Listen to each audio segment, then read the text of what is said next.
Hey folks, I'm Professor Darius Spearman and this is African Elements. In this video, we're going to look at the California border. Not this border, which is the whole of the territory Mexico referred to as Alta California, but this border. We'll look at how the California border went from this to this, and we'll explore how the slavery debate impacted the placement of California's border. We'll also look at how California's admission into the Union and the Compromise of 1850 intensified the sectional debate over slavery, bringing the United States one step closer to civil war. All that coming up next.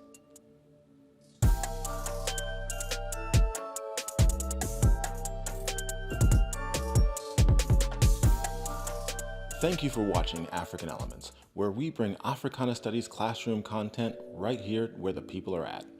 I'd like to give a huge thanks to my subscribers and Patreon supporters for helping make that happen. Let's jump right in. What I'm going to be presenting here mainly derives from the research I did from my book, Between the Color Lines, A History of African Americans on the California Frontier through 1890 from Kendall Hunt Publishing Company. There's a full list of citations in the book along with a lot more supporting information, so if you're interested, check the link in the description. In early 1848, the Treaty of Guadalupe Hidalgo marked the end of the U.S.-Mexican War. By the terms of the treaty, the formerly Mexican territory of Alta California was ceded to the United States, and the additional territory sparked yet another debate over the sectional balance between the slaveholding and non-slaveholding interests.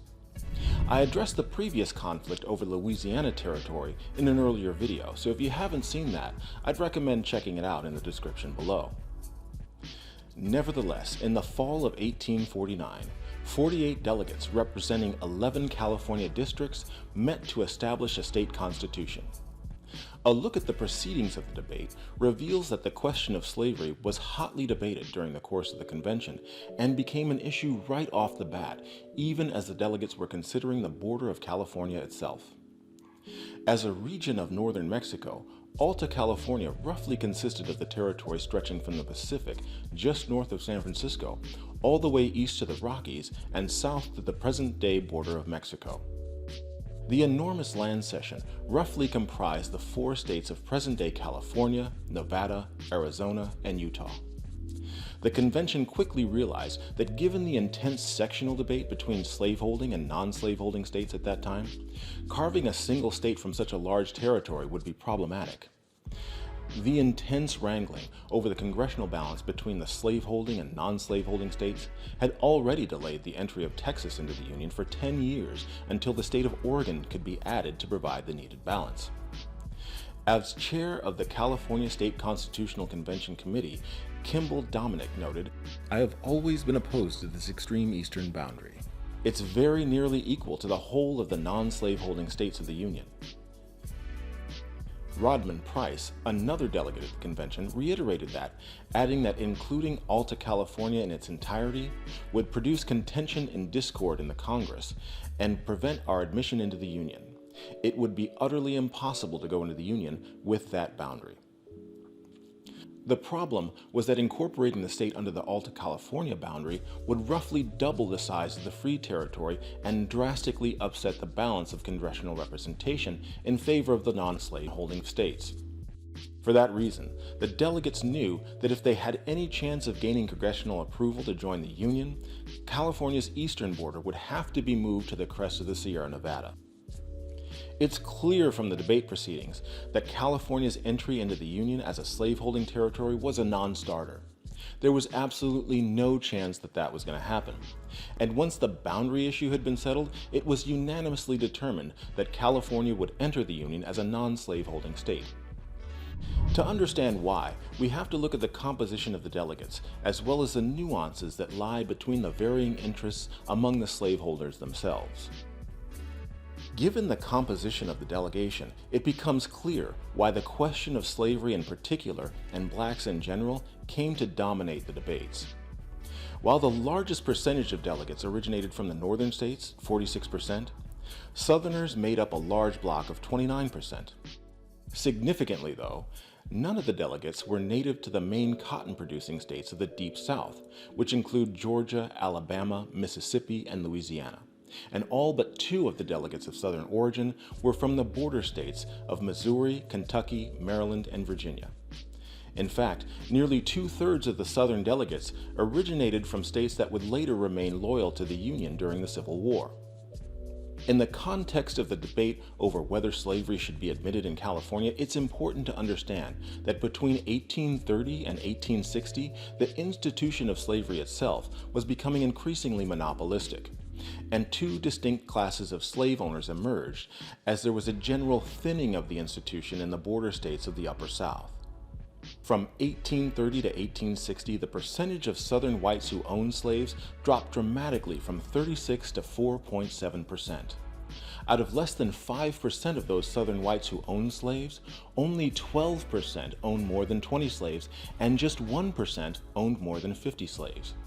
That 1% primarily resided in the plantations of the Deep South.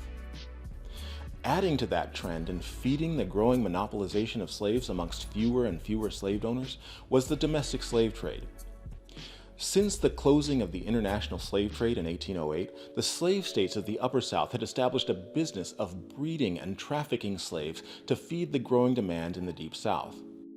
As a result of the domestic slave trade, between 1820 and 1860, an estimated 50% of slaves from the Upper South were trafficked to the Deep South, where they were concentrated in the hands of fewer and fewer slave owners. In the Upper South, enslaved black brothers, sisters, and loved ones lived with the constant fear of separation from their families, as many small-scale slave owners, those who owned less than 20 slaves, found it more profitable to sell individuals to the Deep South plantations down the river. Here's where the composition of the California Delegate Convention becomes important.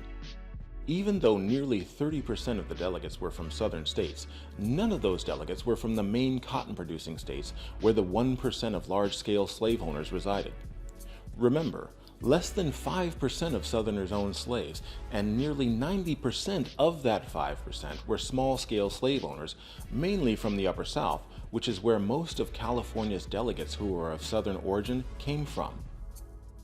Even for the slave-owning class in the Upper South, the prospect of slave owners from the Deep South, where plantations holding enslaved Africans could number in the hundreds, permitting slavery in Gold Rush, California, according to one of the convention delegates, would become a monopoly of the worst character. The profits of the mines would go into the pockets of single individuals. So, while the delegates decided unanimously that admitting slavery in Gold Rush, California was off the table, the decision was far from a moral proclamation against the institution of slavery. The evidence for that is in the debate proceedings. While the delegates to the 1849 California Constitutional Convention banned slavery in California, there was also a measure introduced to ban free blacks from entering the state altogether. Why? To understand that, we need to look again at the general trend toward the thinning of slavery in the Upper South. For these small-scale slave owners, there was basically 3 ways they attempted to wring every last bit of profit out of the institution of slavery, which for them was otherwise not hugely profitable. The first was to sell them down the river to the large-scale slave owners, as we discussed earlier. The second was by hiring them out for a number of years and collecting the wages, as was the case with Mary Ellen Pleasant. I'll talk more about her and her impact on California in a later video. The third way small-scale slave owners sought to make quick profits from slavery is where we come back to California and a major concern among the delegates of the state constitutional convention. Might California become a dumping grounds for slave owners looking to make a quick buck by allowing their slaves to purchase their freedom at once by being put to work in the California gold mines? Let's look at the debate proceedings.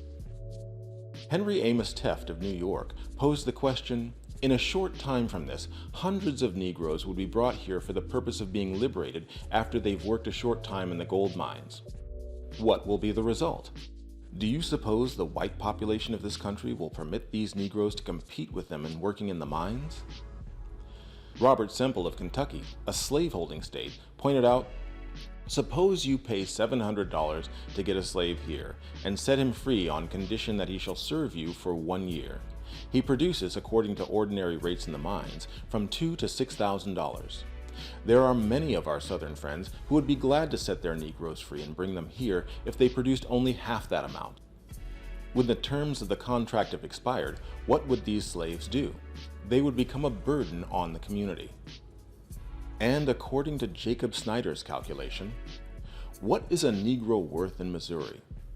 That is, taking the average value, say $600, then the slave will yield $200 a year from the time he is 16 until he's 50 years of age, which will net the owner $6,800 up to the time that he may be considered useless, to say nothing of sickness or death. Now suppose that slave owner will say, "Mose, if you will go with me to California, I'll give you your freedom after working there for 4 years." A man working in the mines by 1 year's labor will produce $4,000 at least in gold dust, which at the same rate for 4 years will be $16,000, leaving the handsome sum of $9,200, more by 1/2 what the Negro would have paid by working his whole life in Missouri. Although the measures to ban blacks altogether ultimately failed, along with similar measures introduced by the state legislature in the 1850s, the California state legislature did succeed in legally codifying white supremacy by passing laws that denied blacks voting rights, the right to testify in court, jury service, marriage with whites, and also banned black homesteading. So, the final product of the California State Constitution was a constitution that was simultaneously anti-slavery and anti-black.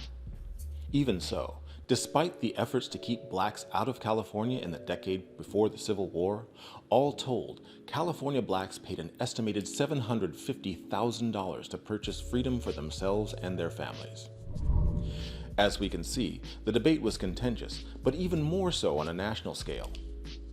California's admission into the Union required some concessions on the part of the non-slaveholding northern section. The Compromise of 1850 that brought California into the Union also brought the nation one step closer to civil war. The slaveholding states accepted California's admission as a non-slaveholding state in exchange for a few minor provisions and one major one, the Fugitive Slave Act of 1850. The Act of Congress strengthened the existing fugitive slave law, which allowed slave owners to retrieve runaway slaves from non-slaveholding territories by requiring that persons in free territories cooperate with the return of fugitive slaves.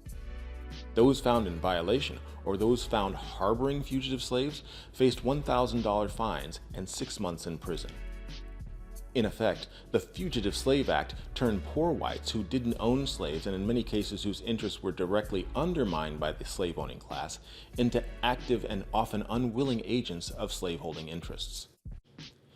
Even those whites who opposed slavery on practical, if not moral grounds, were infuriated. By 1852, there was a shift in the political composition of California's capital city of Sacramento. With it, the worst fears of the California Constitutional Convention were realized when the state's legislature passed its own version of the Fugitive Slave Law. California's Fugitive Slave Law that passed the legislature on April 9, 1852, took the National Fugitive Slave Act of 1850 even further. By the provisions of the law, slaves seeking freedom in California need not even be fugitives. Those slaves that were brought to California willingly by their slave owners had to be returned, even though slavery was ostensibly banned in California. As a result, by the time the Civil War broke out in April of 1861, California had more slaves than any state or territory west of the Mississippi, with the exception of Texas. Poor whites who came to California to strike it rich in the gold fields and now had to compete with gangs of slave labor that the state was seemingly inviting in despite the so-called ban, and California blacks, along with non-slaveholding whites, were having none of it. During the course of California's most famous case involving the Fugitive Slave Act, the Archie Lee case of 1858, riots broke out in front of the courthouse on Kearny Street in San Francisco that involved physical confrontations not only between whites and blacks, but between whites and other whites. As we can see, the debate over slavery figured prominently in California's state constitutional convention and was a key factor in determining the placement of the state's border. The Compromise of 1850 that brought California into the Union largely inflamed sectional tensions both within the state and on a national level, bringing the United States one step closer to civil war. Those tensions weren't necessarily centered around the morality of slavery, but rather around slaveholding versus non-slaveholding interests. In fact, one of the things that California's history helps us to understand is that it's entirely possible to be both anti-slavery and anti-black at the same time. What are your thoughts? The Fugitive Slave Act, combined with the inability to testify on their own behalf, made the 1850s a tense and dangerous period for blacks. Given California's anti-black provisions, would you see California in the 1850s as a place of danger or a place of opportunity? You can make the case for both, so I'd love to see your thoughts in the comments below. Thank you for watching African Elements, where we strive to bring Africana Studies content to the masses. Scholars of the discipline are having a tough time because contract positions are few and far between, so we also want to do our part to help keep scholars in the discipline by providing opportunities for paid guest appearances. Toward that goal, I want to give a big thanks to all of our viewers and subscribers, and a huge thanks to our Patreon members. If you're still here at the end, maybe consider giving us a like and subscribe if you think we've earned it. If you'd like to join our members by supporting this content, there's a link to our Patreon page in the description below. I'm Professor Darius Spearman, and until next time, I'll see you in the comments.